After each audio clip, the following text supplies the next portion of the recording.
जय हिंद दोस्तों। आप सभी का स्वागत है हमारे एजुकेशन अड्डा with Vicky Gupta YouTube channel में।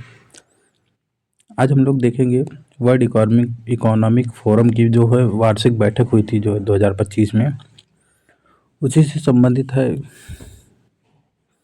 तो उसको जो है हम लोग देख लेते हैं कैसे क्या है। तो सबसे पहले देख लीजिए, यहाँ पर न्यूज़पेपर की कटिंग लगी हुई है।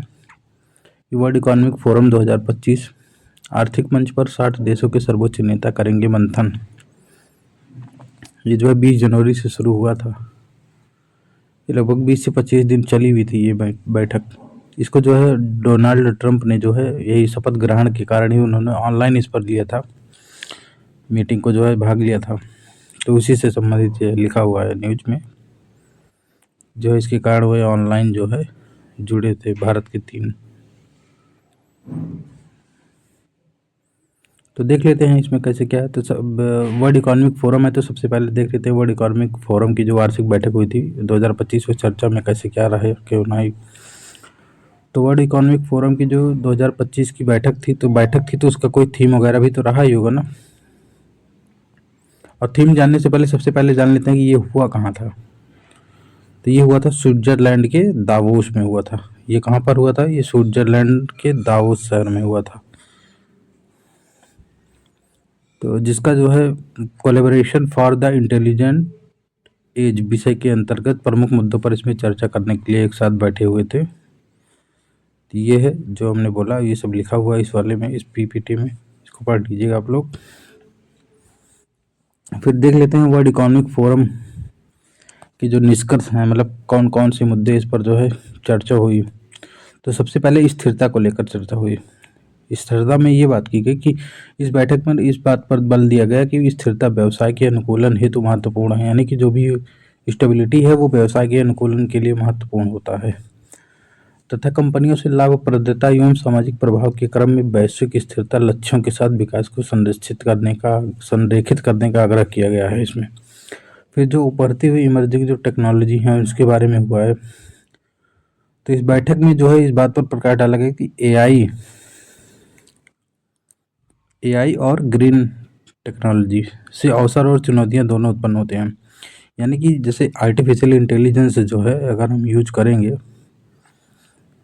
आर्टिफिशियल इंटेलिजेंस हो गया और ग्रीन जो है टेक्नोलॉजी हो गया, यानी एआई और जीटी, इनसे जो है अवसर तो मिलता ही है, मतलब काम में आसानी तो होती ही है, लेकिन इसकी जो है चुनौतियां भी देखने को मिलती हैं। तो जिम्मेदार एआई ढांचे और प्रगति के साथ नैतिक संतुलन आपूर्ति श्रृंखलाओं में सुधार, उत्सर्जन को कम करने तथा पारदर्शिता बढ़ाने के लिए महत्वपूर्ण है। यानी कि जो एआई है इसको सबसे पहले हम लोग देख लेते हैं। तो जो एआई है, आर्टिफिशियल इंटेलिजेंस और जो है ग्रीन टेक्नोलॉजी,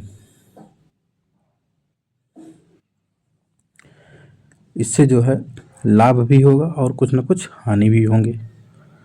तो इसमें लाभ कैसे क्या होगा, यानी कि जो आर्टिफिशियल इंटेलिजेंस के लिए जो ढांचे की ज़रूरत है, प्रगति के साथ जो है नैतिक संतुलन, भाई एआई आर्टिफिशियल इंटेलिजेंस के प्रयोग के लिए उसमें जो है नैतिक संतुलन भी तो होना चाहिए, और जो उसकी जो श्रृंखला है उसमें सुधार किया जाए। और आर्टिफिशियल इंटेलिजेंस, ये हो गया आर्टिफिशियल इंटेलिजेंस वाले मुद्दे में। फिर जो है ग्रीन टेक्नोलॉजी में जो होगा, इसका उपयोग करेंगे तो इससे जो है जो कार्बन इमिशन हो गया, इमिशन वगैरह होता नहीं है जो इमिशन, उसमें जो है कमी देखने को मिलेगा।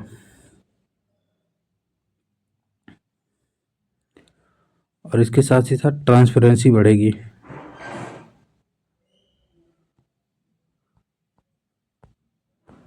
ट्रांसपेरेंसी बढ़ेगी। फिर इसमें जो मीटिंग हुई थी उसमें जो साझेदारी है, कैसी साझेदारी, वैश्विक साझेदारी, इसमें पर भी जो है बात की गई थी। तो उसको देख लेते हैं हम लोग। यह साझेदारी, इस बात पर जोर दिया गया कि वैश्विक चुनौतियों के लिए प्रभावी समाधान हेतु तो बहुक्षेत्रीय साझेदारी की आवश्यकता होती है। यानी कि किसी भी समस्या से लड़ने के लिए जो वैश्विक हैं उनसे लड़ने के लिए वैश्विक साझेदारी बहुत ही महत्वपूर्ण होती है। और इसीलिए देखिए लिखा गया है ना, प्रभावी सहयोग से वर्ष 2030 तक 12 ट्रिलियन अमेरिकी डॉलर के बाजार अवसर सृजित किए जा सकते हैं। फिर इसमें जलवायु कार्रवाई में कैसे क्या होगा, तत्काल जलवायु कार्रवाई की आवश्यकता पर बल दिया गया तथा यह सुनिश्चित किया गया कि डिकार्बोनाइजेशन में श्रमिकों और समुदायों के लिए उचित परिवर्तन शामिल हो। डिकार्बोनाइजेशन को बढ़ावा दिया जाए इसमें। फिर 2025 में भारत, यानी कि जो वर्ल्ड इकोनॉमिक फोरम हुआ था, इसमें भारत ने कैसे क्या किया। तो भारत के मुद्दों को सबसे पहले हम लोग देख लेते हैं यहाँ पर। तो भारत के मुद्दों में हम देखेंगे सबसे पहले क्या, तो निवेश जो प्रतिबद्धता हुई है वो है, तो भारत ने जो है 20 लाख जो है करोड़ 20 लाख करोड़ रुपए से अधिक का निवेश की प्रतिबद्धता प्राप्त की, यानी कि 20 लाख से अधिक करोड़ रुपए के निवेश जो है होगा, प्रतिबद्धता इस प्राप्त किया है भारत ने, जिसमें महाराष्ट्र को जितना मतलब 20 लाख करोड़ है मान लीजिए ये मिलेगा, इसका लगभग 80% महाराष्ट्र को मिलेगा।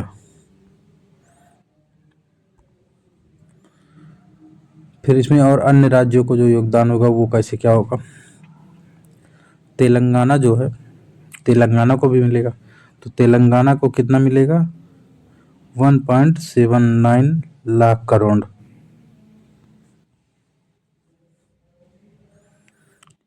फिर केरला आ गया, केरला को कितना मिलेगा, केरला ने अपने औद्योगिक, हाँ केरला में एक स्टेटमेंट है उसको देख लेते हैं। जैसे केरला है वो अपने औद्योगिक परिवर्तन पर जोर देगा, इसको कुछ मिला नहीं है।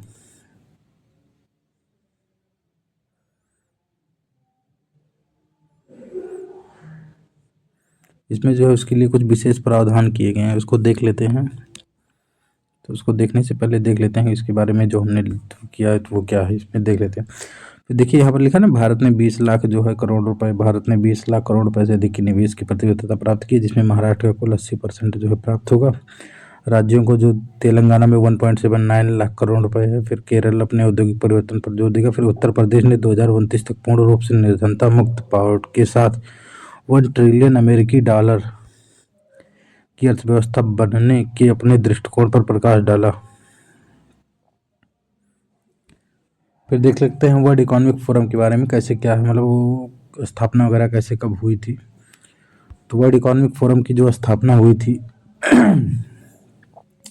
उसकी स्थापना जो है 1971 में यूरोपीय प्रबंधन फोरम की स्थापना के रूप में हुआ था। फिर 1987 में जो है ये वर्ल्ड इकोनॉमिक फोरम बना था, वर्ल्ड इकोनॉमिक फोरम बना था। फिर 2015 में वर्ल्ड इकोनॉमिक फोरम को आधिकारिक तौर पर एक अंतर्राष्ट्रीय संगठन के रूप में मान्यता दिया गया। इसका मुख्यालय जो है 2015 में इसका मुख्यालय बना दिया गया है, स्विट्जरलैंड का ही है, जिनेवा शहर, वहाँ पर इसका मुख्यालय है। इसकी जो है स्थापना किसने की थी, इसकी स्थापना की थी जर्मन इंजीनियर और क्लाउस श्वाब ने 1971 में। तो इसका इस 1971 में इसकी स्थापना हुई थी। ये 87 है वर्ल्ड इकोनॉमिक फोरम के रूप में हुआ था। इससे पहले 1971 में जो है इसकी स्थापना की गई थी। देख लेते हैं क्या है। तो ये रहा जो हमने बताया वर्ल्ड इकोनॉमिक फोरम के बारे में, इसको पढ़ लीजिएगा। उद्देश्य इसका है वैश्विक चुनौतियों का समाधान करने तथा आर्थिक और सामाजिक प्रगति को बढ़ावा देने के लिए व्यवसाय, सरकार और नागरिक समाज के नेताओं को शामिल करना। हितधारक पूंजीवाद अवधारणा की शुरुआत की गई, जिसमें इस बात पर जोर दिया गया कि कंपनियों को सभी हितधारकों को लाभ पहुंचाते हुए दीर्घकालिक मूल्य निर्माण को प्राथमिकता देना। फिर वार्षिक बैठक जैसी जो होती है कैसे होता है, विश्व आर्थिक मंच की वार्षिक बैठक दावोस में आयोजित की जा रही है, जिसमें विश्व के नेताओं, व्यापारिक अधिकारियों और अर्थशास्त्रियों सहित 3000 से अधिक प्रतिभागियों ने भाग लिया। इसका फोकस किस पे है, बैठक जो हो रहा है इसका फोकस किस पे है, आर्थिक विकास, जलवायु परिवर्तन, टेक्नोलॉजी, भू राजनीतिक अनिश्चितताएं जैसे वैश्विक मुद्दों पर है। भू राजनीतिक अनिश्चितताएं जैसे अभी युद्ध वगैरह चल रहे हैं वो है। फिर इसमें जो है वित्त पोषण जो है कितना, 5 अमेरिकी डॉलर से है। पोषित है ये, मार्क 5 बिलियन अमेरिकी डॉलर से ये पोषित है वित्त पोषण इसका। तो अभी ये हम लोगों ने देख लिया वर्ल्ड इकोनॉमिक फोरम के बारे में। तो वर्ल्ड इकोनॉमिक फोरम कोई रिपोर्ट भी तो जारी करती होगी।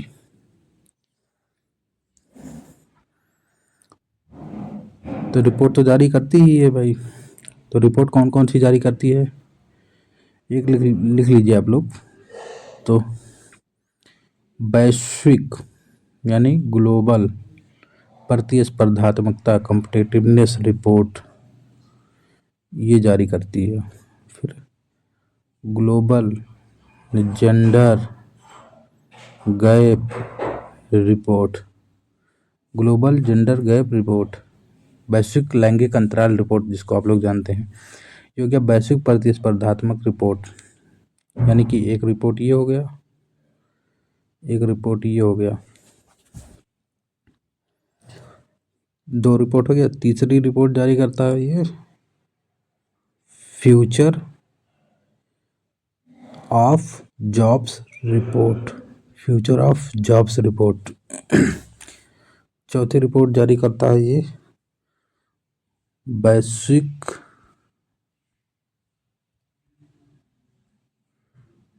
जोखिम रिपोर्ट।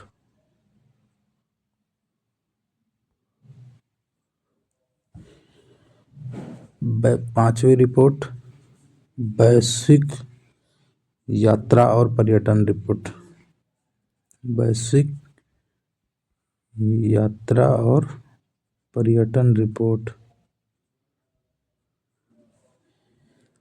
फिर कोई इंडेक्स वगैरह भी तो जारी करता होगा ये, इसको आप लोग देखिए, स्क्रीनशॉट ले लीजिए। GCR, GR, FJR, वैश्विक जोखिम रिपोर्ट, वैश्विक यात्रा पर्यटन रिपोर्ट। स्क्रीनशॉट ले लिया आप लोगों ने, ठीक है, इसको मैं हटाता हूँ। ये देखिए ये सब दिए हैं, यहाँ भी स्क्रीनशॉट वगैरह चाहें तो आप ले सकते हैं इसका भी। फिर ये सूचकांक जारी करता है, यात्रा एवं पर्यटन विकास सूचकांक इसके द्वारा जारी किया जाता है। देख लेते हैं कैसे क्या क्वेश्चन बनता है ये इसमें। तो देखिए, निम्नलिखित में से कौन विश्व के देशों के लिए सार्वभौमिक लैंगिक अंतराल सूचकांक यानी ग्लोबल जेंडर गैप इंडेक्स का श्रेणीकरण प्रदान करता है। 2017 के IAS के पेपर में आया हुआ क्वेश्चन है ये। विश्व आर्थिक मंच, UNHRC, UN वुमेन, मतलब विश्व स्वास्थ्य संगठन। देखिए कौन करता है इसका, तो अभी हमने बताया है ना, बताइए आप लोग, कमेंट करिए। फिर निम्नलिखित में से कौन विश्व आर्थिक मंच का संस्थापक है, कौन संस्थापक थे इसका मैंने बताया, इस PPT पढ़िएगा उसमें मिल जाएगा। फिर वैश्विक प्रतिस्पर्धात्मकता रिपोर्ट किसके द्वारा प्रकाशित की जाती है, ये भी है, इसमें D ऑप्शन नहीं दिख रहा है, D ऑप्शन है विश्व बैंक। D ऑप्शन क्या है, वर्ल्ड बैंक। तो कौन सा होगा इसमें, बताइए आप लोग, कमेंट करिए। तीनों का जो है कमेंट आप लोग जब करेंगे तो कमेंट आप ऐसे करिएगा, मान लीजिए पहला, दूसरा, तीसरा, A सही है तो A, B सही है तो B, C सही है तो C, जो भी सही होगा उसको आप लोग ऐसे कमेंट करिएगा तीनों को। तो ये रहा आज की क्लास। आज इसको जो है आप लोग लाइक, शेयर एंड सब्सक्राइब करिए। कोई भी इशू आता है तो आप लोग हमसे संपर्क कर सकते हैं। ये है मेरा कॉन्टैक्ट नंबर 7459862025। धन्यवाद।